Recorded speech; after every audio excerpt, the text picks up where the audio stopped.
વાગે બજેટ રજૂ થવા જઈ રહ્યું છે ને સૌથી વધારે જે કહેવાય ને કે આપણો દેશ આર્થિક રીતે શેના પર નિર્ભર છે એવી ખેતી અને ખેત પેદાશો એનાથી જોડાયેલા ખેડૂતો જે છે એને આપણે ચર્ચા કરીશું કે ખેડૂતોનું શું કહેવું છે. એની વચ્ચે જ એક મહત્વના સમાચાર આવી રહ્યા છે.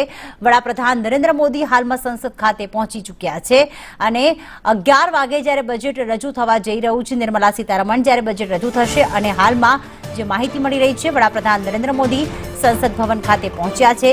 ગઈકાલે બજેટ સત્રની શરૂઆતની સાથે તેમણે જે દેશને સંબોધિત કર્યું તેમાં કહ્યું હતું કે જે પ્રમાણે મહાલક્ષ્મીની કૃપા એ દરેક દેશવાસીઓ પર રહેશે અને એ લક્ષ્મીજીની કૃપાના નિવેદન બાદ લોકોની આશાઓ ખૂબ વધી ગઈ. વડાપ્રધાન નરેન્દ્ર મોદીએ આ નિવેદન કરતા જ ખાસ કરીને તમામની અપેક્ષાઓ પણ ખૂબ વધી ગઈ કે આ વખતે બજેટ બહુ જ સારું હશે. દરેક સેક્ટર માટે વિચારવામાં આવશે. કહેવાય કે ખેતી માટે વિચારવામાં આવશે, ખેડૂતો માટે વિચારવામાં આવશે. મહિલાઓ કહી રહી છે, નોકરિયાત વર્ગને પણ એટલી આશા છે. સાથે સાથે કોર્પોરેટ વર્લ્ડને પણ ઘણી બધી આશા છે કે આ વખતનું બજેટ દરેકના ફેવરમાં રહેશે.